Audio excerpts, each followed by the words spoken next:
ആ നമ്മുടെ മോഹന്റെ കല്യാണ ഫോട്ടോ ഇന്നത്തെ പത്രത്തിലുണ്ടല്ലോ.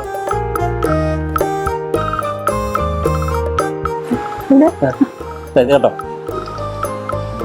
പെണ്ണ് നല്ല സുന്ദരിയാണല്ലോ. ആ തരക്കേടില്ല. അതെന്താ അങ്ങനെ പറഞ്ഞേ? ഈ പെണ്ണിന് എന്താ കുഴപ്പം? കുഴപ്പമില്ലെന്ന് പറയാം. അവൾ സുന്ദരിയാണെന്ന് തുറന്ന് സംസാരിക്കാൻ എന്താ ഇത്ര മടി? ആ ഒന്നുകൂടെ ഒന്ന് സൂക്ഷിച്ചു നോക്കിയപ്പോ അവള് ഏറെക്കുറെ സുന്ദരി തന്നെ. കണ്ടോ ഉള്ളിലിരിപ്പ് പുറത്തു വരുന്നത് കണ്ടോ? എനിക്ക് തോന്നിയത് ഞാൻ പറഞ്ഞു. എന്താ ഇപ്പൊ പ്രശ്നം?